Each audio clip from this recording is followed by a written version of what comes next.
देखो, मैं तो एक आईपीएस ऑफिसर था। मेरा तो सीमित दायरा था कि एसपी था तो जिला में था, एडिशनल एसपी में था मैं जमालपुर में, तो जमालपुर का रेंज था। तो वहाँ तो भाई जब एक अकेला एसपी सब टाइट कर सकता है, जीरो टॉलरेंस पे क्राइम कंट्रोल कर सकता है, सारी चीज़ कंट्रोल हो सकती है। और हम किसका एग्जीक्यूशन करते हैं ऑर्डर्स का, जो लॉ में है। तो जो पॉलिसी होती है वो पॉलिटिशियंस की होती है। जब एक एसपी लेवल का अधिकारी ये कर सकता है, आईपीएस लेवल का डील कर सकता है, मुझे लगता है कि सत्ता में बैठे राजनेता तो आराम से इसको कंट्रोल कर सकते हैं। और एग्जाम्पल रहा है, ऐसे बहुत सारे एग्जाम्पल पूरे देश में। अगर ठान लिया उन्होंने, एक इच्छा शक्ति है, तो सारी चीज़ें कंट्रोल हो सकती है।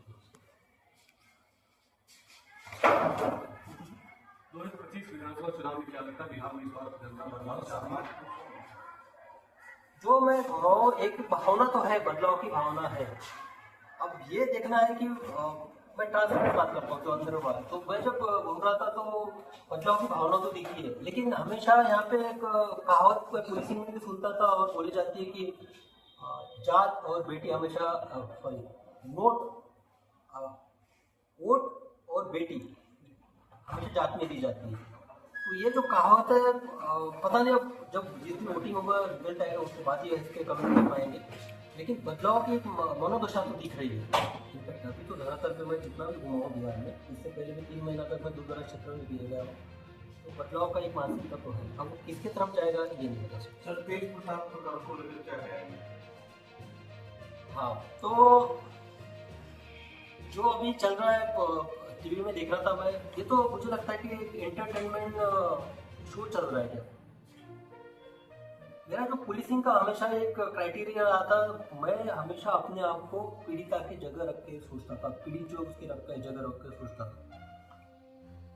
तो भाई अगर पीड़िता को लग रहा है उसके साथ ठगी हुई है, उसके साथ धोखाधड़ी हुई है, उसको अंधेरे में रखा गया है, तो इसमें एफआईआर क्यों नहीं हो रहा है।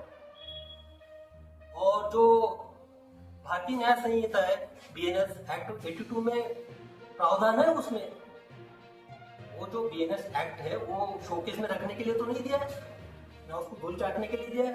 उसमें सेक्शंस है, उसमें तो एफआईआर बनता है, एटलीस्ट एफआईआर तो कीजिए।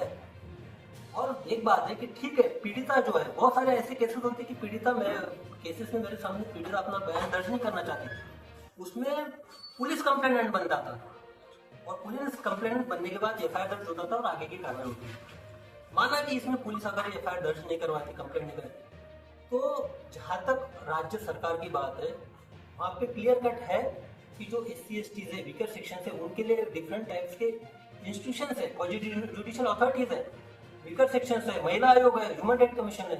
ये दिशा निर्देश क्यों नहीं करते हैं वहां पे कि एफआईआर दर्ज किया जाए, आगे आगे कार्रवाई की जाए।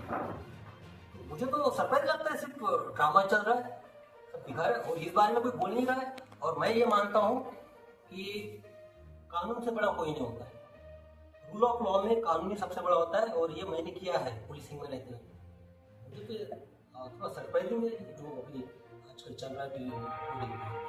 सर, आखिरी सवाल है, क्या सीट कुछ चुनाव लड़ेंगे विधानसभा चुनाव में? कौन सी सीट आपको मंदिर और मुंगेर काफी करीब जा रहा है आपके लिए, क्या? नहीं, मेरे करीब दिल के करीब की जहाँ तक बात है, पूरा बिहार मेरे दिल के करीब है। क्योंकि मैं ये बता दूं कि मेरी मुंगेर की शुरुआत हुई थी वहाँ से।